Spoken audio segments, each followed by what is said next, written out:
Ones, empaths, you've always heard me talk about soul ties as a negative kind of thing, you know, like demonic soul ties. You've heard me talk about this, but there can actually be good soul ties, right? So, you know, if there was a loving partner and another loving partner and you were both empaths, say, your soul ties between you two would bind you two together and strengthen the bond, right? But when we put us with a narcissist, say, they inflict us with demonic soul ties, which cause the rumination as such, the trauma bond, you know, it causes all of these kind of problems within our own minds, right, through their demonic soul ties. But through them being intimate with us, right, the narcissist can't handle our sexual soul ties. They can't handle it. They can't handle our energy. Our energy is unmatched when it comes into when we're talking about intimacy. They can never handle this powerful energy that we produce. And it's because we're empaths and chosen ones, and we know what it is that the partner desires, right? Even stuff they might not speak out loud, we know what it is they desire, right? And it's more than just the actual physical movements, the physicality of it. It bases down to the spiritual aspects, you know, and, you know, the stuff you can't see, right? And they're actually bound by, like, our angelic spirits, you know, like our angelic side, the beings of light, you know, in the spiritual realm that we can't see, the stuff that's when we're walking around. That's why we have such a strong presence about us, and we might get stares from people and stuff like that. It's because we've got such a strong aura and we've got such a strong energy with us. But that energy is actually beings from another life form in the spiritual realm, right? And that's what we have connected to us, as much as we have God connected to us. So I'm not trying to take this away from the glory of God, because all power is to the glory of God, or the universe, however you want to look at it, for those of you who don't believe in God. But we do have a powerful energy that they never get over. They never get over this. And this is the point. You may, just by you being intimate with them, the energy transfer that takes place makes them hit new heights they've never hit before. Makes them feel a way they've never felt before. And they take it for granted. I'm not going to dispute that. They do take it for granted when they're with us. And this is why I say, always, when a relationship's come to an end, you're in a powerful position. You're in the best position possible. Because when this narcissist sticks their head out the nest and starts trying to go and find other suppliers and stuff like that, it's not very likely they're going to find someone that equates to your level and your energy that you produce, right? So they're actually bound by these sexual soul ties that are from us, right? You've got to imagine there is still a cord that connects you two together. Regardless if you haven't seen each other for years, there's still a cord that connects you two. And it's like a long cord with their demonic entities filtering through it, and our angelic things almost fighting a spirit. It's just like a spiritual war that's happening in the non-physical world. But our our energy is so intense that it's just unmatched. They just can't handle it. They just can't handle it. Trust me. Like, it leaves them ruminating. It leaves them trauma bonded in a way. Not trauma bonded, but like bonded. It's not like they've gone through trauma with us, but in a way they are traumatized by having these ruminating thoughts about us and not being able to get over us. That's why I say you never got to worry. If you haven't heard from them in years, right,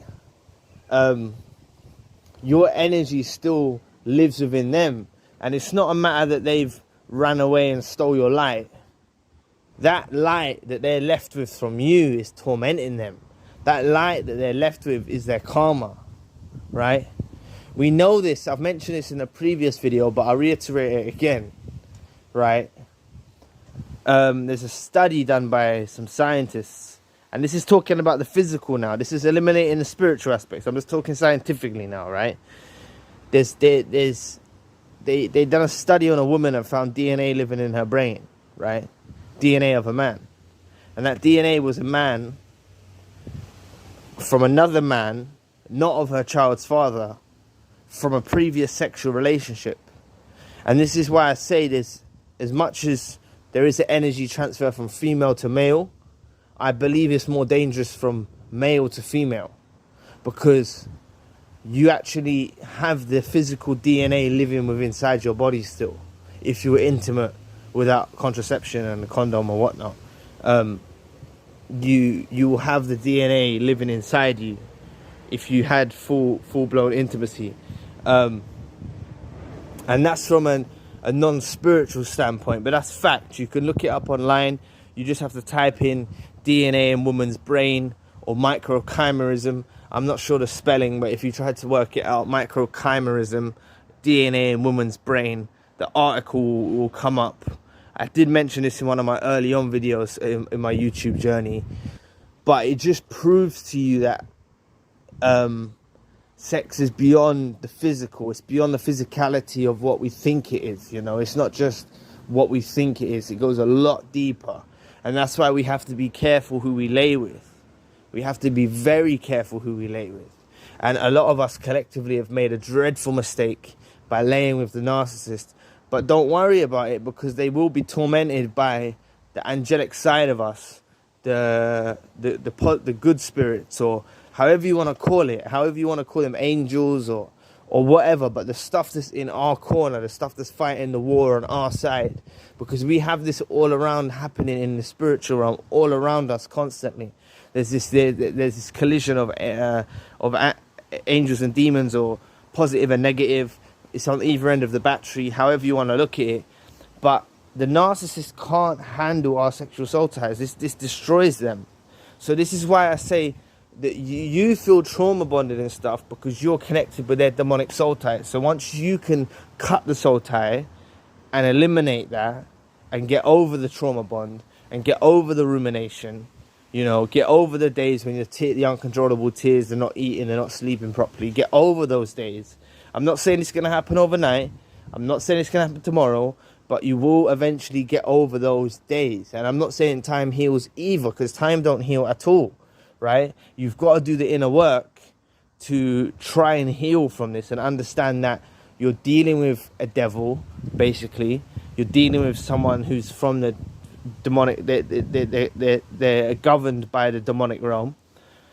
This person has no real love for you because they're unable to love from the prefrontal cortex of their brain, right? I'm not saying that they didn't love you. They loved you to the best they possibly could, but factually speaking, they can't actually love. They don't have empathy in the prefrontal cortex of their brain. They're not able to pair bond. So it's not the love that we kind of desire and we're looking for, right? But once you can get over these trauma bonds and stuff like that, they're not going to be able to eliminate their bonds that they have with us. They're not going to be sitting there like you're doing now, working this out and figuring it out and thinking, you know what, I need to eliminate these trauma bonds. I need to cut them out. I need to do this stuff. They're not going to be thinking like that. They're just going to be dealing with the intense rumination, constant rumination about you, comparing you to new suppliers, all of that stuff. That's what they're going to be fixated on, and that's what they're going to be doing. And they're going to be on the chase. They're chasing something they can't catch. It's like the carrot in front of the horse. They're constantly chasing and chasing it and chasing it, and they'll never get that carrot. They'll never get to that thing, and that's why they won't hit the same climaxes that they hit before when they was with you. They won't get the same euphoric rush that they got when they was with you and they were intimate, and they just can't handle our sexual soul ties at all. Trust me. So this is why it's best to let them go. It's best to leave them on their own. It's best, don't worry about it. You know, if they've gone off and they've run off with someone new and you're alone right now, yeah, I know it might sting a little bit. I know, it does sting a little bit. But you've got to understand that they're trying to chase something they can't ever get to. They're trying to chase something and mold that new supply into you because they can't get back to you. So as long as you've door slammed, bolted and welded it shut, you've got no contact, you've made it clear to them that they can never get back in your door, they're broken from that. They're broken from that. They're not going to come and tell you that, but they are. From a psychological point of view, they're damaged. They're really damaged from departing from you. And they only realize this once they made the dreadful mistake of embarking on a new quest with a new dusty supplier, with a downgrade. You know what I'm saying? We can see they downgrade. We know they downgrade. They go back to their level. You know, trust me, they're never gonna get someone that equates to you. So leave the narcissist not being able to handle the sexual soul ties that we have, because those soul ties that we possess are good soul ties. They're from the light side of the realm. They're from God. It's positive. It's all good. It's healthy, you know. And if we can get into a relationship with someone who's on the same page and who has empathetic qualities as well, and they're like us, then it will be a loving relationship where you both have soul ties, which are good soul ties that actually bond you together. It won't be like this war that's happening when you're with the narcissist. So anyway, I hope this clears up the video a little bit about... So just remember, not all soul ties are bad soul ties, because a lot of people think they are, and they're not always all bad, and especially not from a chosen one or an empath. Our soul ties are not bad. So anyway, thank you for watching today. Please press the like and subscribe button. If you'd like to donate to the channel, you can find the link in the description box. And if you'd like a one-to-one session with myself, you can also find the link in the description box. Currently, I have the secondary channel, the spiritual channel. If you want to check that out, the link for that channel is also in the description box. So anyway, I'll be back with another video soon. Peace.